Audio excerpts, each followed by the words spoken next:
Hi friends, അപ്പോൾ നമ്മൾ Mookambika vlog part 3 ആയിട്ടാണ് വന്നിരിക്കുന്നത്. അപ്പോൾ ഇന്ന് ഈ ഒരു പ്രാവശ്യം നമ്മൾ പോകുന്നത് സൗപർണിക പുഴയിലോട്ടാണ്. അപ്പോൾ നിങ്ങൾ ഈ നേരെ കാണുന്നതാണ് സൗപർണിക പുഴ. അപ്പോൾ പപ്പയും അമ്മയൊക്കെ അവിടെ നേരത്തെ എത്തി. ഞങ്ങളെല്ലാവർക്കും കിഡ്ഡീസ് മാത്രം സംസാരിച്ച് നടന്നുകൊണ്ടാവുന്നത്. ഞങ്ങൾക്ക് ഇറങ്ങാൻ ഇച്ചിരി പേടിയായിരുന്നു. എന്നാലും ഞങ്ങൾ ചുമ്മാ അവിടെ പുറത്തിരുന്ന് ഇങ്ങനെ വെള്ളത്തിൽ ഇങ്ങനെ കാര്യം കൊണ്ടിരിക്കുന്ന ഞാൻ കാണിക്കണമല്ലോ, അതുപോലെ ഇങ്ങനെ കളിച്ചുകൊണ്ടിരുന്നത്. പപ്പയൊക്കെ അവിടെ സെൻറ്ററിലൊക്കെ പോയി നിന്നിട്ടുണ്ടായിരുന്നത്. അവിടെ നല്ല പ്യുവർ ആൻഡ് ക്ലീൻ ആയിട്ടുള്ള വാട്ടറായിരുന്നു. അതുകൊണ്ട് കാണാനും നല്ലൊരു രസമായിരുന്നു. ഞങ്ങൾക്ക് കുളിക്കണം എന്നൊക്കെ ഉണ്ടായിരുന്നു. പക്ഷേ ഞങ്ങൾ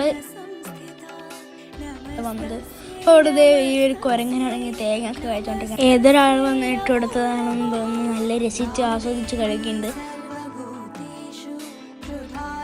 തേയിലുണ്ടായിരുന്നില്ല, അത് സ്വർണ്ണ തേയിലാണ്. അപ്പോൾ സ്വർണ്ണ തേയിലിന് വേണ്ടി മൂകാംബിക ദേവീനെ പോയത് ഇല്ല.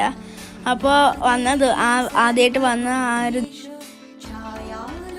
നമ്മൾക്ക് ഈ ഒരു മൂകാംബിക ദേവീനെ പുറത്തിറങ്ങി വലിയ ഭാഗ്യം അനുഗ്രഹം കിട്ടിയതുപോലെയായിരുന്നു. ആ ദിവസം തന്നെ അതൊക്കെ എല്ലാം കാണാൻ പറ്റി. അപ്പോൾ എല്ലാ ആൾക്കാരും അതിൻ്റെ പുറകെ ചക്രം വലിച്ചും പിടിച്ചൊക്കെ കുറേ പേരൊക്കെ കൊണ്ടുപോണ്ട്. ഞങ്ങൾ ശരിക്കും പറഞ്ഞാൽ രാത്രിയാണ് ഞങ്ങൾ വീണ്ടും വന്നത്. രാവിലെ വന്നു, പിന്നെ സൗപർണിക, പിന്നെ ഞങ്ങൾ ശരിക്കും പറഞ്ഞാൽ അന്നദാനം കഴിക്കാൻ വേണ്ടിയാണ് വന്നത്. അപ്പോൾ ശരിക്കും ഇവിടെ ഞങ്ങൾ ചുമ്മാ ഒന്ന് പ്രാർത്ഥിച്ച് ഒന്ന് ദർശനം കണ്ടിട്ടൊന്ന് പോവാമെന്ന് വിചാരിച്ചു. അപ്പോൾ ദർശനം കാണുമ്പോഴാണ് ഞങ്ങൾ അറിയുന്നത് അപ്പോൾ സ്വർണ്ണത്തേലാണെന്ന്.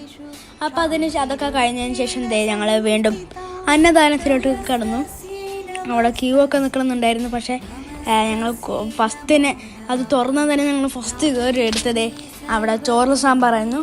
അവിടെ എന്തോ ഒരു സ്പെഷ്യലായിട്ടുള്ളൊരു ചോറും സാമ്പാറൊക്കെ ആയിരുന്നു. ഞങ്ങൾ ഇവിടെ നമ്മളുടെ കേരളത്തിൽ കിട്ടുന്ന പോലെയല്ല, ഏത് റൈസാണെന്നൊന്നും പറഞ്ഞു. പക്ഷെ ഒരു നല്ല റൈസും എന്താ സാമ്പാറും രസമായിരുന്നു.